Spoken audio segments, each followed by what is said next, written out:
que Deus faz? Nos tornar seus filhos. Nós que pecamos, que ofendemos a Deus, que vivemos distanciados de Deus, de repente sermos chamados filhos de Deus. Podemos chamar Deus de pai, de paizinho, né? Abba, pai, paizinho querido, ter intimidade com esse pai, de conversar,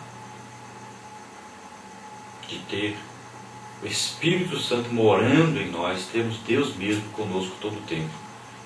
É uma grande dádiva, uma grande maravilha.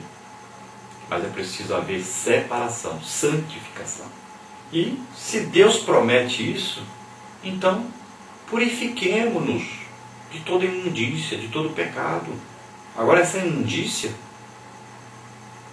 não é apenas os pecados da carne e pecados do Espírito, que Paulo está falando aqui.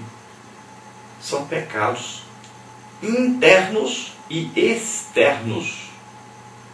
O prazer de ver pornografia, de ver adultérios, de ver nudez. Então, essas coisas são pecados internos. E existem os pecados externos. Então, são aqueles que nós cometemos quando, por exemplo, tratamos mal as pessoas, a glutonaria. E essas coisas são pecados externos. São coisas que nós pecamos dentro e pecamos fora. Então, todo tipo de pecado. Nós estamos vivendo uma época que as pessoas acham que pecado só está na alma e no espírito, no corpo não. Mas a palavra diz, em 1 Tessalonicenses está aí, que nós devemos manter o nosso corpo, alma e espírito irrepreensíveis para a vida do Senhor. Então cuidado. Existe o pecado que você comete no corpo. Existe o pecado na alma, existe o pecado no espírito. Então qualquer forma de idolatria é reconhecer outro Deus. É um pecado espiritual. Tem que tomar cuidado com isso. Tem tanta gente idolatrando pessoas. Tanta gente que para ele se alegrar só se for o fulano que for pregar. Só se for o fulano que for cantar. Isso é idolatria. Está no meio da igreja. Não seja idólatra. A palavra é de Deus, não é do homem. É idolatria você achar também que Deus só vai fazer as coisas se for através daquela pessoa. Não, Deus faz através de qualquer pessoa. A manifestação é de Deus, é soberana. Não depende de uma pessoa. Nós estamos vendo igrejas e mais igrejas baseadas em apenas um líder, que segue apenas um líder como se ele fosse o próprio Deus. Se esse líder cair, a igreja se acaba. Isso é pecado, é idolatria. E Paulo fala sobre a tristeza que produziu nos coríntios, quando ele lhes escreveu uma carta, e uma carta severa a respeito do pecado, principalmente falando a respeito daquela pessoa que havia tido um caso com a esposa do seu próprio pai. E eles ficaram tristes, porque Paulo disse coisas tremendas. Disse para eles: será possível que vocês não têm ninguém que possa julgar aí as coisas?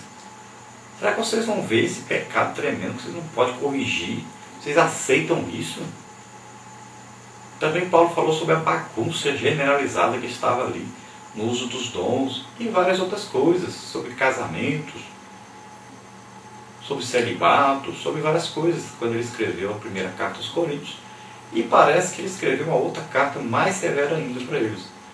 E eles ficaram tristes. Mas Paulo diz: olha, eu fiquei triste também de escrever a carta. Fiquei triste porque vocês não receberam a carta como deveriam. Fiquei triste porque vocês ficaram ofendidos comigo. Mas eu não me arrependo de ter escrito. Porque essa tristeza produziu coisa boa em vocês, produziu arrependimento, produziu a edificação, consolação, exortação, produziu aí no coração de vocês um desejo de servir a Deus. Então Paulo diz que essa tristeza, segundo Deus, porque foi causada a tristeza para que eles se arrependessem, foi uma tristeza boa, que produziu alegria no final. Então quando a tristeza produz arrependimento para a salvação, essa tristeza é ótima. Agora a tristeza do mundo é diferente. Ela produz morte. As pessoas no mundo ficam tristes e ficam mais distanciadas de Deus, com mais acusação na sua cabeça, na sua alma, na sua memória. Ficam pior. E muitas chegam até o suicídio, a cometerem coisas aí terríveis, assassinatos, a se desesperarem, porque a tristeza do mundo produz morte. Já a tristeza para o crente, quando ele é aí exortado, quando ele é combatido pelo pecado que cometeu, quando ele sofre uma doutrina, né, da igreja, quando ele é castigado por causa desse pecado, quando ele é disciplinado pela igreja por causa desse pecado, produz nele uma tristeza. Mas essa tristeza vai levá-lo ao arrependimento e à salvação. Então é uma tristeza boa. Glória a Deus. Vamos ver agora então o nosso questionário para nós seguirmos a nossa lição aí, em cada parte, cada tópico. Então dentro do nosso questionário nós vamos ver aí a primeira pergunta, que é para completar, dentro do textual. Ora, amados, pois que temos tais promessas, purifiquemo-nos de toda imundícia da carne e do espírito, aperfeiçoando a santificação no temor de Deus.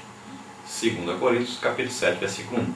Então Paulo está dizendo, se nós temos promessas, que Deus está dizendo que recebe-nos como filhos, somos morada, templo do Espírito Santo, e vamos estar para sempre com o Senhor, Ele, então, fala conosco que Ele, nosso Pai, nos recebe como Pai, e nós sendo filhos realmente.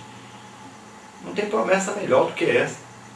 Então, se nós temos as promessas, o que nós temos que fazer? Nos purificar para termos parte nessa promessa. Porque se nós estivermos vivendo de qualquer maneira, nós vamos perder essas promessas. Essas promessas são para aquele que se santifica, se separa para Deus. E nós temos o quê? Que aperfeiçoar a santificação no temor de Deus. Então nós temos temor de Deus, nós queremos continuar com Deus, queremos um dia estar para sempre com Deus, vamos nos purificando, vamos aperfeiçoando a nossa santificação, a nossa separação, a nossa comunhão com Deus. A santificação, ela é executada na nossa vida a hora que você aceita Jesus como Senhor e Salvador. Mas a partir daí, está por sua conta. Você vai desenvolvendo essa santificação. Por isso que lá em Apocalipse diz, quem é santo, santifique-se mais ainda. Então quem foi separado por Deus, para Deus, foi feito o templo do Espírito Santo, o dia que aceitou Jesus como Senhor e Salvador, você deve aperfeiçoar essa comunhão. Você deve melhorar essa presença de Deus na sua vida. Você deve estar sempre crescendo na graça e no conhecimento de Deus. Orando, jejuando, lendo a Bíblia, estudando a palavra de Deus, conhecendo mais Deus através de sua palavra e da comunhão com o Espírito Santo. Você vai crescendo cada dia mais, melhorando cada dia mais. Você vai descobrindo que você pode ser usado por Deus em tremendas coisas cada dia mais. Não fique apenas aí, num ministério apagado, sem graça, sem produzir fruto. Não, cresça, desenvolva isso. Acredite, você pode ser usado para grandes coisas, porque o nosso Deus é grande e poderoso. E Ele quer nos usar, desde que nós nos coloquemos na posição de sermos usados. Ministre aos outros cura, libertação, batismo com o Espírito Santo, milagres, maravilhas. Ministre, Deus vai te usar. Acredite. Nós temos aí os dons do Espírito Santo. Acredite, é para cada um de nós. Busque a Bíblia diz, Paulo exorta os crentes dizendo: desejai ardentemente os dons. Deseje para abençoar os outros, ajudar o crescimento da igreja. Vamos então à nossa segunda pergunta, que também vai completar dentro da verdade prática. Através de uma vida de santificação e pureza, o crente separa-se das paixões mundanas, dedicando-se sacrificialmente ao serviço de nosso Senhor Jesus Cristo. Então, através de uma vida de santificação, de separação para Deus,